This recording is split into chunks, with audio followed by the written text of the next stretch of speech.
6a, and we are in the middle of discussing how the people that came up from Babylonia, they brought all these sin offerings for the people that committed Avodah Zora in the time of Tzidkiyahu. And we ended up saying that there are people that were still alive from the time of the first Beis Hamikdash during the second Beis Hamikdash, right? Famously, the people that never saw the first one were so happy, but the people that saw the first Beis Hamikdash were crying. And so that's where we are. We're on 6a, right before the lines get wide, and it says, the Dilma Mu'atin Havu, maybe the people that were around from the first temple was just a minority. The low Rabim Havu, and they weren't a majority. Haksiv can't be. Truas Simcha Lekol Bechia that the Kol Nishma Adamei Rachel, that the people that were crying were much louder than the people that were happy. So it sounds like they were the majority. So therefore, the offerings that were brought were not brought for people that weren't here, but in fact they were brought for people that were here. And not only were they around, but it sounds like they consisted of a lot of the Jewish people. Says the Gemara, okay, but that's still very different because Hamezidin Havu. So the people that committed idol worship in the time of Tzidkiyahu, sounds like they did it advertently, not inadvertently. So how are these offerings going to help? These offerings are brought when things are done inadvertently. So Hamezidin Havu, so say Hara Shahi. So you're right, even though it was done advertently, but still, it was a special rule for that time. Habi Hara Shahi.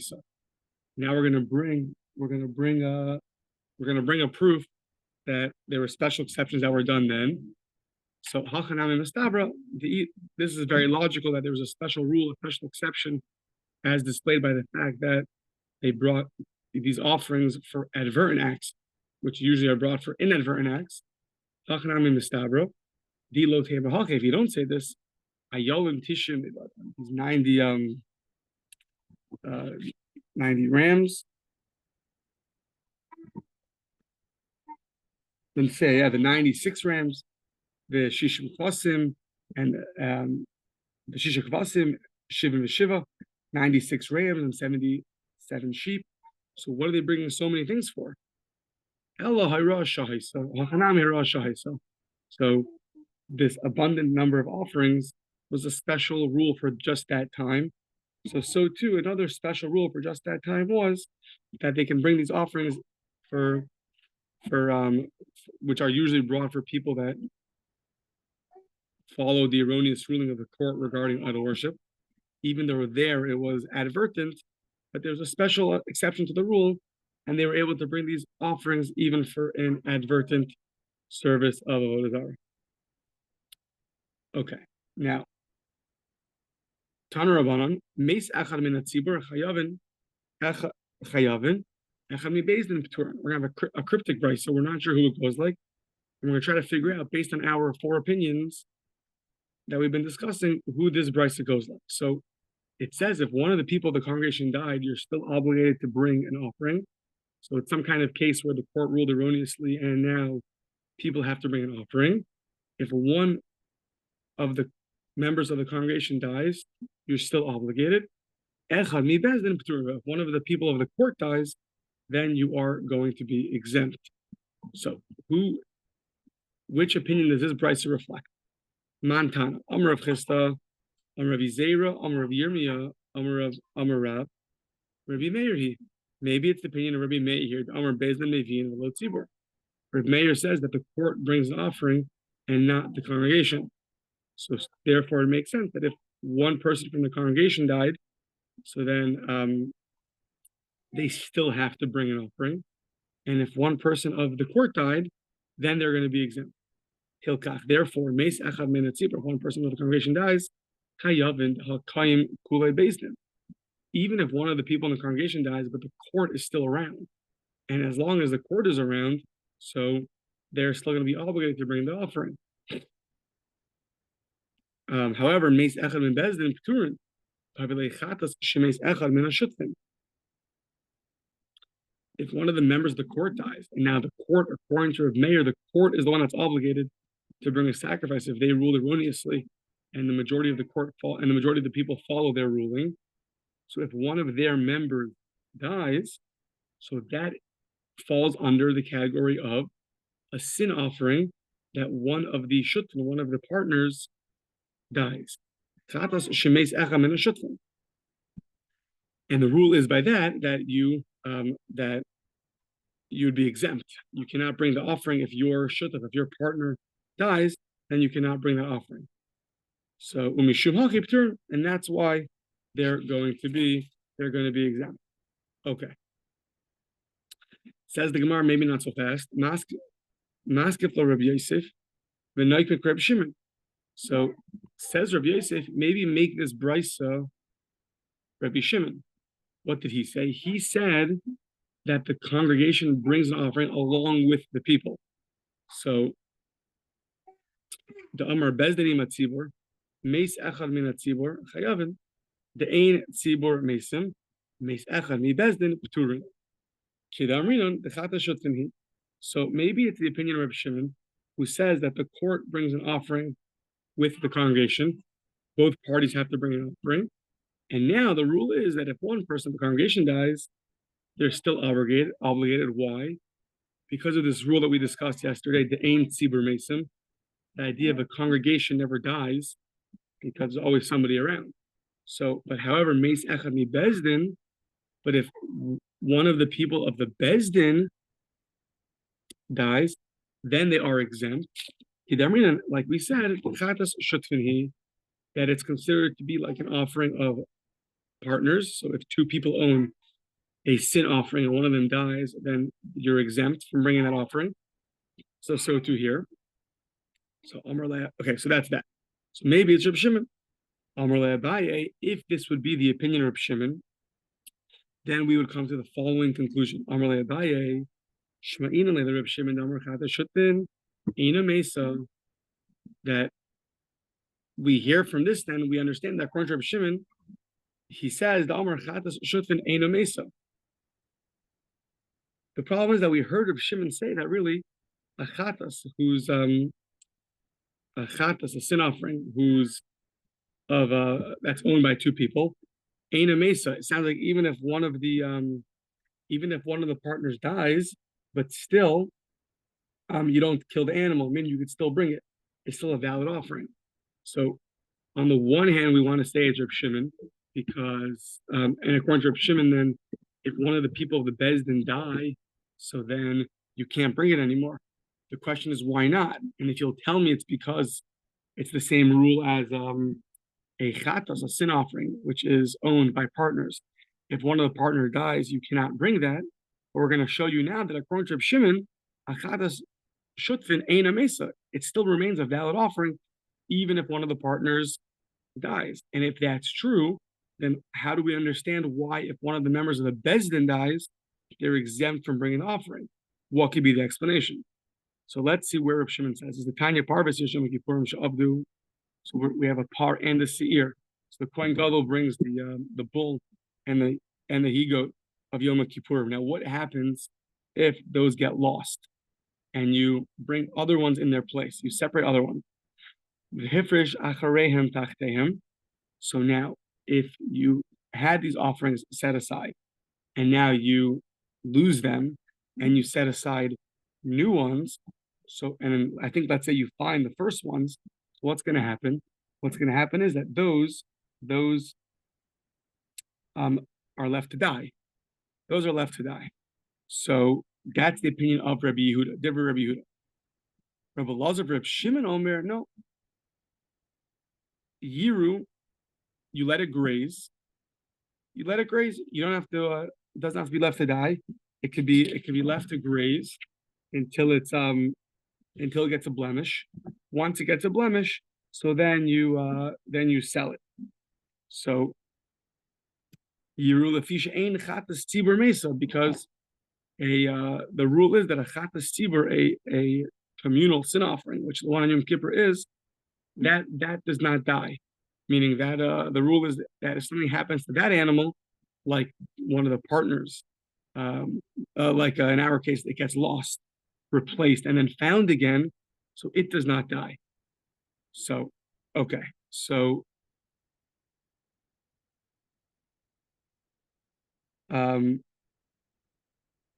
yeah. So we just proved that according to Reb Shimon, a chatas that is joined together, meaning there's a partnership on it. If something happens to it, like either the partner dies or it gets lost, replaced, and then found again, it's not subject to being killed. Rather, you can keep it around, either to sell it or, in our case, either to sell it. So, if that's true, so why did we say that according to Reb Shimon, if one of the members of the Bezdin dies, then all of a sudden we're exempt from bringing that offering? Sounds like Reb Shimon doesn't hold of that, because in this case you have a communal offering, and when it gets replaced, we don't. It's not subject to die. It is interesting that it's still subject to be blemished and then sold. Yeah, it's not like it's totally valid. And I guess the Gemara compares the two. So, yeah. Amrle Rav Yosef says it's not a fair comparison. You can't compare Kohanim and Yom Kippur to our case of Bezdin. Why not? Kohanim, shiny Kohanim, the Ikri Kohol. Kohanim, they themselves are called a Kohol, and therefore, how do I know? The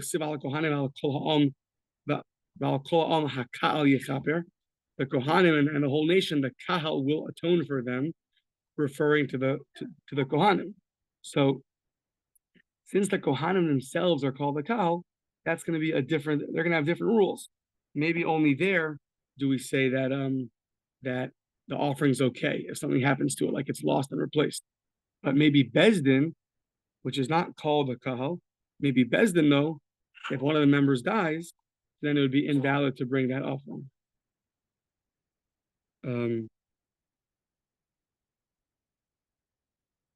Right, but maybe a regular chatas of partners, so then such a chatas would die. And if a regular chatas of partners would die, so too the offering that the Bezdin has to bring, they're considered shutfin partners. If one of their members dies, so then they would be exempt from bringing the offering. Okay. So turn the page. So Elameato, if this is true, that the Kohanim are called a kahal, so what should be? Naisi par behora. So then when the Kohanim themselves, when the Bezdin rules erroneously and everybody follows them and they have to bring a sacrifice, then the Kohanim should be their own group that has to bring their own sacrifice. Because we said anybody who's called a kahal a congregation has to bring a sacrifice, right? All the tribes, we proved, even one tribe, two tribes are called a kahal, therefore they bring their own offering. So if you're telling me that now the Kohanim are called a kahal, which therefore differentiates them from regular partners, so if that logic is true, it should play its way out in our case also, that they should have to bring their own offering when they act upon an erroneous ruling of the Bezdin. So says the Gemara, maybe you're right. Maybe they do. Who told you not that way? Says the Gemara, no. Because then, then there's going to be too many tribes bringing offerings. We never heard of 13 tribes bringing offerings, only heard of 12. Okay, so Ella Amar Rav Acha, Rabbi Yaakov, really, Shifto Shalevi Lo Ikri Kahal. Really, you're right. The tribe of Levi is not called a Kahal. Even though the Kohanim were referring to them as a Kahal in terms of the offering on Yom Kippur, that if it's lost and then replaced, that we don't totally invalidate it. So Ela Amar Rav Acha Rabbi Yaakov Shifto Shalevi Lo Ikri Kahal. Really, Levi is not called a Kahal. The Chsiv Hineni Mafricha Verbisa and Fahicha Lekal Amim. Really, it says by at the end of Bereshis that in terms of Levi, I'm going to multiply you and increase you. I'm going to make you Lekal Amim. Now we need the end of the verse, and it says, "V'nasati esa aretz azlos lezarecha." And I'm going to give you the land. So this is referring to the tribes in general. And the Gemara says that we see in the verse that it talks about the tribes, referring to them as a Kollel. At the end, it talks about that Hashem's going to give them a piece of land of Eretz Yisrael. To that, the Gemara says, Kol sheyesh lo achuza ikri kol, the kol she'ein lo achuza lo ikri kol. That really, a kol is dependent on somebody, on a tribe that has a possession of Eretz Yisrael. Any tribe that's going to have a possession of Eretz Yisrael is going to be called a kol. Now, Levi doesn't have a portion of Eretz Yisrael, so therefore, when we're referring to a kol in terms of our law, that any court that rules erroneously, whoever's called a kol has to bring an offering. Now, Levi, it seems like, is not considered a kol because they don't get a portion of Eretz Yisrael. Says the Gemara, well, if they don't get a portion of Eretz Yisrael, the entire tribe of Levi, im kain chas shel yud bei shvatim. If that's true, so then the 12 shvatim, we only have 11 shvatim that are not 12. So that's so we only have 11 shvatim, and we know that according to some opinions, all 12 tribes have to bring an offering. So says the Gemara, Amar Abaye, Ephraim and Menashe, Reuben and Shimon, you. So the verse says that Ephraim and Menashe are going to be like Reuben and Shimon to me, meaning that Ephraim and Menashe are going to be that 12th tribe, even though Levi doesn't have a portion of Eretz Yisrael, and therefore they're not going to have the status of a kahal. However, Ephraim and Menashe are going to be that 12th tribe. Okay. So, Amar Rava, but it says v'haksil al shem achehem yikru b'nachalasam l'nachala hukshu v'lo l'davar acher. So, Rava is saying, but when it comes to the tribes being called a kahal, and you want to tell me now that Ephraim and Menashe are considered that 12th tribe, it sounds like they're going to be called like their brothers, only b'nachalasam, only regarding their own inheritance. L'nachala hukshu v'lo davar acher. Ephraim and Menashe are only going to be called a kahal when it's in terms of their portion of Eretz Yisrael, but in terms of their acting upon an erroneous ruling of the court and having to bring an offering for that we never saw that Ephraim and Menashe would be considered a kahal for that. Yeah. So once again, this is all because of Rav Yosef's distinction that the Kohanim are all considered different. So now we're going to try to. So that's why we're trying to figure this out. Are they different? Are they not different? To come to answer our original question of if one member of the Beis Din dies, why are they exempt from bringing an offering? We thought we had a proof from the Kohanim, to which Rav Yosef told us that the Kohanim are different. So now we're going down that track to see if they are or they're not different. So okay, so Ephraim and Menashe is not going to be the 12th tribe. Now, says the Gemara, is that really true? That they were only their own tribe for the inheritance below the Hachalukin B'Degalim? We know that when the Jews traveled in the desert, they all had their own flags and their own formations. And when it came to that, Ephraim and Menashe were distinct. They had their own tribe traveled. They weren't part of the other tribes. For that we say, we say that's because the way they traveled in the desert was according to their inheritance. Meaning that when the division of Eretz Yisrael, the way it was divided up, that's the way they traveled also. So really, Ephraim and Menashe right now are only a tribe regarding their inheritance in Eretz Yisrael. They're not the 12th tribe. So if that's true, we see that by the Degalim, by the flag, their encampments, they were different. That's because those two are based off each other. The encampment was the same as the inheritance. Or another answer is really, Ephraim and Menashe were their own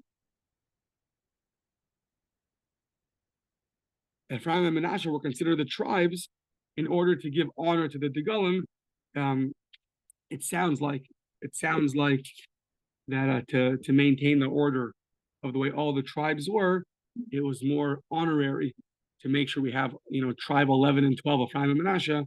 It looks better that way. It looks more honorable than to not have them. But really, it's not a proof that they could still be considered their own tribes. Yeah. Fine. So says the Gemara, the Ha-Chalukim b'Nesiim, but when it comes to the different offerings that were brought by the Nesiim, so they brought their own when all the Nesiim did the inauguration of the Mizbeach, of the Mishkan, sorry. So two of the Nesiim that brought Korbanos as part of their inauguration was Ephraim and Menashe. So you see that they are their own distinct kahal. The Ha-Chalukim b'Nesiim. So says the Gemara, no, the same answer as before, basically, Ha'u lachlo kavod l'Nesiim. That was in order to give honor to the Nesiim. So therefore, we recognize Ephraim and Menashe. But still, it doesn't show you that they're considered their own kahal across the board, that they're going to bring their own sacrifice if a court rules erroneously. How do we know that there was honor that was given to the Nesiim?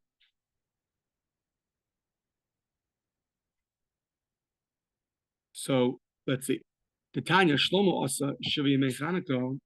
Shlomo, when he designated, not Chanukah but Chanukah, Shlomo made 7 days of inauguration, not of Chanukah. He inaugurated the temple for 7 days, and Moshe did it for 12. Umara Moshe Lasos 12 Yemei Chanukah, and Moshe did it for 12 days. Why? Kidei lachlo kavod b'Nesiim, to give honor to the Nesiim. So instead of choosing, if you only had, let's say, 4 days of inauguration, which Nasi are you going to choose that's going to bring those sacrifices? You're going to choose one over the other. This way, if you have 12 days, each day can be another Nasi. So we want to honor the Nesiim and not have one be chosen over the other. So too, in terms of Ephraim and Menashe, they were listed. They were described as their own tribes regarding the offerings, because just like they were encamped like that, so too we didn't want to give honor to one over the other. Okay, fine. At the end of the day, we're asking now, Mai Havilah. So Reb Shimon, we said we wanted to say that really that original brisa was Reb Shimon. That if one member of the Bezdin, so a case where the court rules erroneously, and most people follow, the court, according to Reb Shimon, the court and the people have to bring an offering. If one member of the court dies, so then they're exempt. And the explanation that we gave was that a chatas, a sin offering, which is owned by partners, is if one of the partner dies, so then it's going to not be a valid offering anymore. To which we brought Yom Kippur as a proof of that. To which we brought Yom Kippur as a proof for that. So, and if the two offerings, the bull and the he-goat, were lost and others were made in its place, so then according to Reb Shimon, it has to go graze. It has to go graze. Yeah. So, okay. So, what's the conclusion at the end of the day? Mai Havilah. Does Reb Shimon, what does he hold about a chatas of shutfin, a chatas of partnership? Is it the same as an offering that the community brings, or is it different? So let's see. Tashma, the Tanya, Rabbi Shimon Omer, Chamesh Chatos Mesos.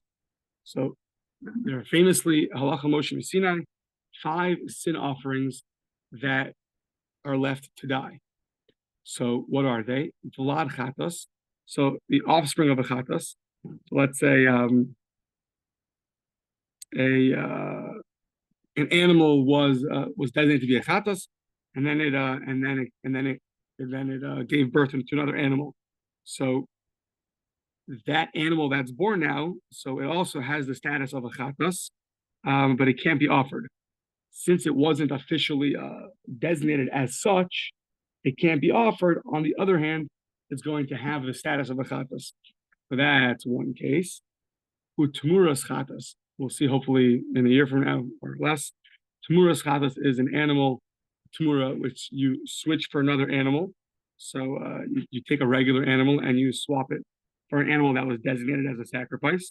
So an animal that was designated as a chatas, which you swap its sanctity onto another animal.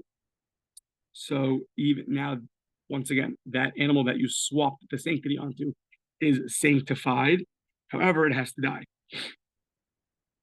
And that's two. Chatas shemesu ba'alel, a sin offering where the owners die, is left to die.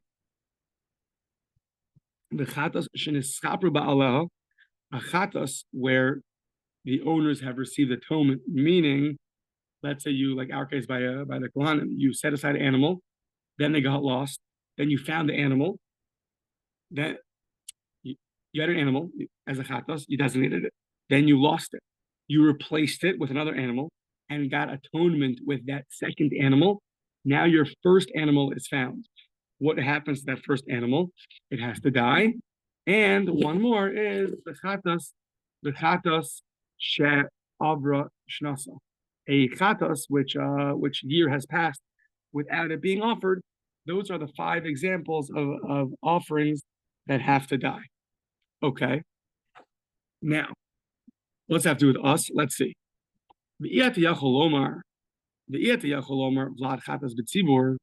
So let's say, one second, sorry. Yeah. So now, how does a communal offering fit into this? So, so if you want to talk about if a communal offering falls into any of these categories, so let's go one by one. So let's see. If you want to tell me that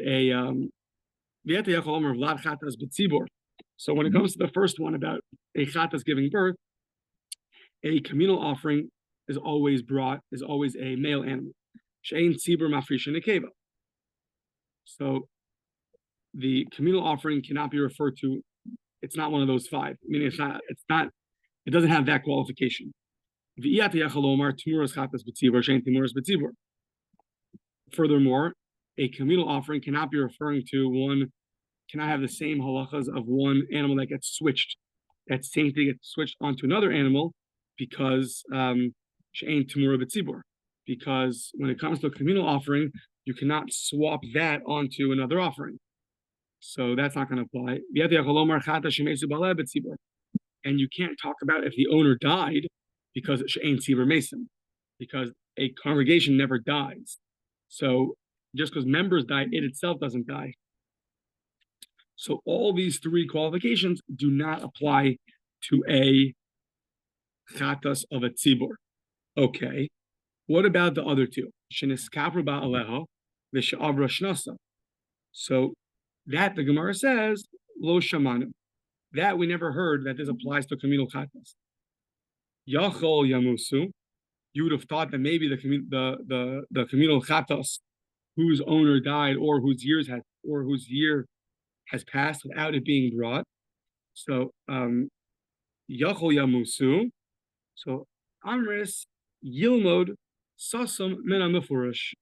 You would have thought maybe it should die also. For that, we have one of the rules that we derive things from is called sasam min hamifurish, which basically means that some things are sasam. Sasam means it's not defined for us. Meaning we don't know the application of it. We don't know. Mefurish means it's explicit. So mamatzinu bevlad chatas, just like a vlad chatas and a tumuras chatas, shemesu ba'aleha, just like those 2, whether it's an offspring of a chatas or the chatas was exchanged, its sanctity was swapped onto another animal, or shemesu ba'aleha, those 3 things are only said by an individual sin offering, and not by a communal offering. And now we're trying to figure out the other 2 offerings, one that the owners have already been atoned for, or that a year has passed and it hasn't been brought. And we're asking on those two cases, the last two cases, does that apply to a communal offering or not? We don't know. So we're learning sasum. These two cases are sasum. They're not defined. They're vague. They're ambiguous. We don't know who it applies to. Does it apply to a communal offering or not? The first cases, though, are explicit that it cannot apply to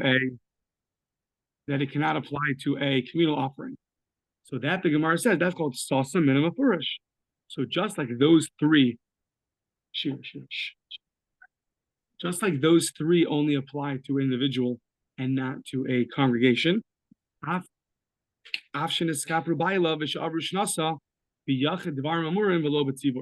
So to these last two cases only apply to an individual and they do not apply to a congregation. So therefore, none of these cases would apply to a communal offering. Okay. So now on this, the Gemara asks, but is this really true?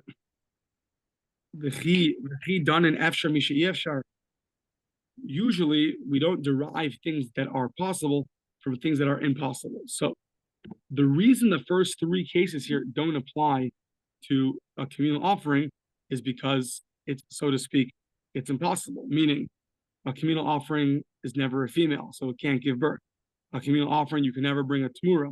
A communal offering, those don't apply. So, however, the last two technically could apply. It could be that a communal offering, a year passes without being brought, and it could be also that it could get lost and replaced, and then the animal is found. So those two situations could happen. The first three cannot happen. So therefore, you can't derive that from those three. You can't derive the last two from the first three. To that, the Gemara answers, Rabbi Shimon bechad makom gamir. It sounds like when Rabbi Shimon received this oral tradition about these 5 offerings, they all had the same halacha. That was the way he received it. So he's not deriving 2 from 3. It's one. It has to be that the 5 offerings that are mentioned here that have to die have the same rule. And therefore, if a communal offering cannot apply to one of them, it cannot apply to any of them. And that's why he says what he says. So now, therefore, these five situations only apply to a personal chatas, but not to a communal chatas. And therefore, in the case of a chatas of, let's say, partners, so that therefore, according to Reb Shimon, so the laws of these 5 chatas does not apply to the chatas of partners, and therefore, if one of the partners is going to die before the chatas is brought, so then it's not left to die. So then that would be now, that's all going to be very good, according to, earlier we had, according to the opinion of Abaye, according to Reb Shimon. Because at the end of the day, when we established that Bryce on the bottom of 6a, we said that if one of the people of the court dies, so we want to establish that opinion like the opinion of Reb Shimon. And Abaye said it cannot be the opinion of Reb Shimon, because according to Reb Shimon, a sin offering of partners doesn't die. And he brought a proof from the Kohanim.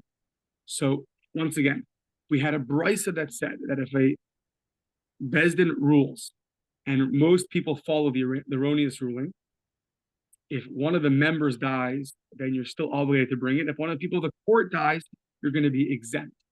The Gemara thought to say that that's the opinion of Reb Shimon, which would then imply that since the Bezdin are considered partners, if one of the partners dies, you're exempt. You cannot bring that offering, which would imply that a sin offering, which is owned by partners, if one of the partners dies, it should be left to die. To which we proved that that's not true. There's only 5 offerings that the offering is left to die. It does not apply to a sin offering regarding partners, and therefore it's not going to apply to the Bezdin, and therefore that opinion cannot be reflective of the opinion of Reb Shimon. And therefore, it's going to apply to the previous opinion, not the opinion of Reb Shimon. Okay. Hadron Alach, Horu Bezdin. So, believe it or not, that concludes the first chapter of Horayot. Now, the next chapter is going to be about a leader making a erroneous ruling. So, whether the leader is the Kohen, he's going to bring they're going to bring different offerings. So the Kohen Gadol is going to bring a different offering for erroneously ruling, for his erroneous ruling, and the other person we're going to talk about is going to be the Nasi. So let's see. Some more time. So let's see. Hore Kohen Mashiach la'atzmo shogeg the asa shogeg. Let's say you have a Kohen, the Kohen Gadol. He ruled erroneously la'atzmo for himself. Shogeg, meaning he did it unintentionally. He didn't rule, the wrong ruling on purpose. That would be advertent. He ruled inadvertently. Okay, but just for himself. And then what happened? The asa shogeg, and then he himself acted according to his own erroneous ruling. So, I guess maybe the case of forbidden fast is usually he thought that it was permitted for himself, and therefore he ate it. So what does he do now? He brings maybe par. He brings a bull as a chafetz offering. Okay. What if shogeg basamez? What if he ruled erroneously? Sorry. What if he ruled erroneously, unintentionally, the asamezid, but then he acted intentionally? So what does it mean he acted intentionally? He realized he made a mistake. He realized that when he was about to eat the piece of fat, he's like, oh wait, this is really not kosher. Oh my gosh. And then he ate it anyways. Or the opposite, made the vasa shogeg. Or let's say he ruled intentionally and then he acted unintentionally. So,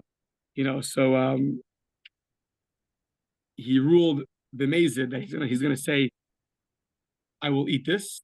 And then when it came to it, he really thought he was taking just, the regular sandwich out of the fridge and not the prohibited one.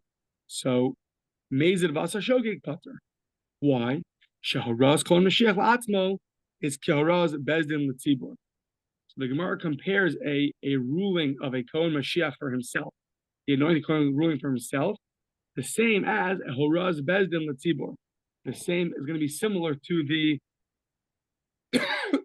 to the ruling of the court when it comes to their ruling for the public, meaning that just like the people bring an offering, the people on the court bring an offering when the court rules erroneously, and the people act off that, but they do it b'shogeg, not b'mezid. So just like they acted b'shogeg based off of an erroneous ruling, so too a Kohen is going to bring his bull only when he sinned inadvertently, which after ruling erroneously. So just like his ruling erroneously and then acting unintentionally, that parallels the court issuing a ruling erroneously and then the people acting unintentionally. Okay. Let's see. Shogeg, the asa shogeg, maybe pahar, a Kohen who rules unintentionally, meaning he ruled an erroneous ruling. He didn't realize that was actually the forbidden fat, and he thought it was permitted. And then he went and he ate it. So he brings a bull, maybe in par. So says the Gemara, Shita. Says the Gemara, that's obvious. So what is the novelty in that? That's a regular case of, doing something unintentionally, inadvertently. And what's the novelty in that?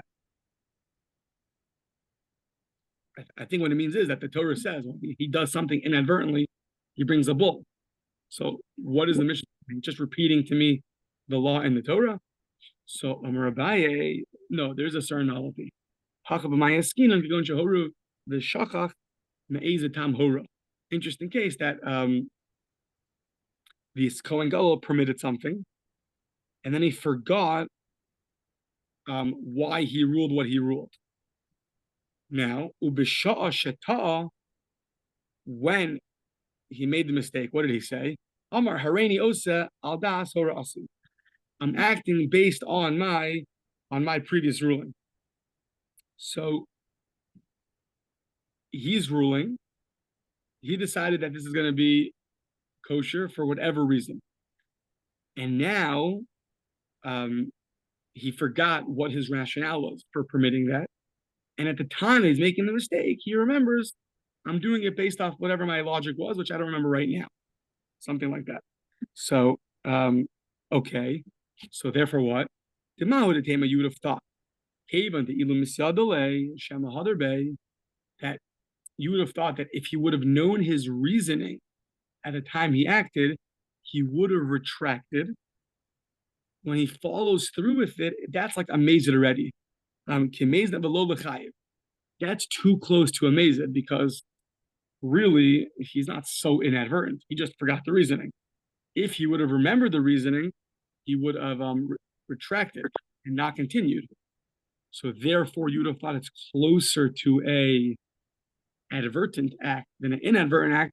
Kamash Malan says our Mishnah that in fact that is considered an inadvertent act, and therefore he is still liable for a sin offering. And that's something that if the Torah just said, when the Torah says he brings an offering for this erroneous ruling and this inadvertent act, you wouldn't have thought of this case necessarily. You would have thought maybe that would be exempt from an offering. So that's why the Mishnah comes and teaches us that you are going to be liable.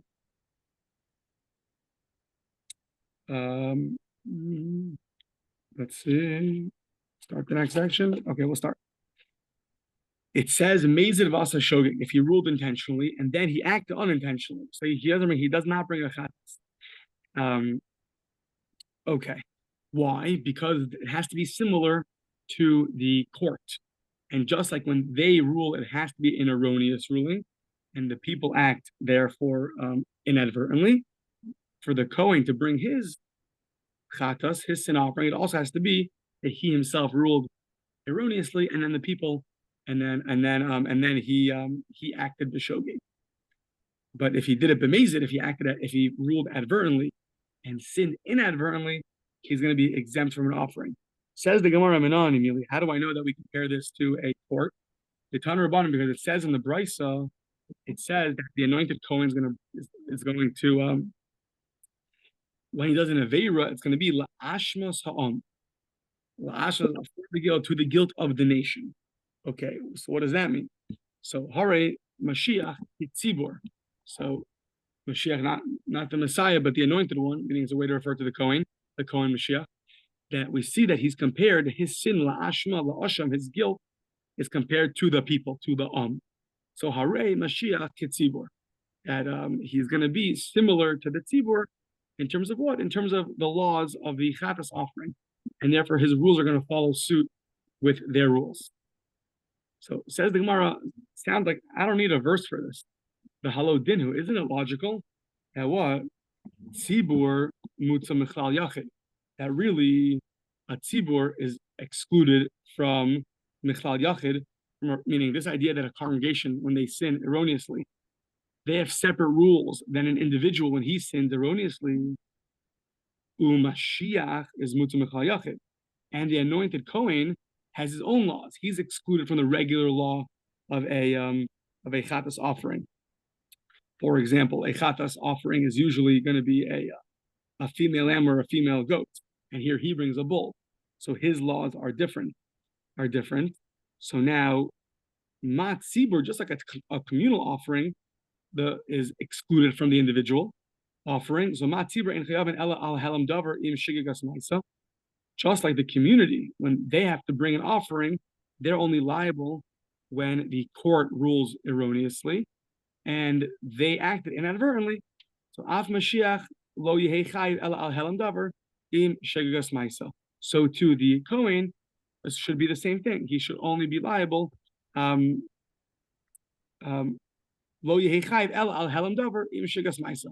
He should follow the same rules as the other exception to the rule. Just like the congregation only brings an offering when the court ruled erroneously and the congregation acted inadvertently. So the other exception to the rule, called the personal sin offering of the appointed Kohen who ruled erroneously and then acted upon his ruling, he should have the same rules as the other exception to the rule. Okay. I guess we'll stop there.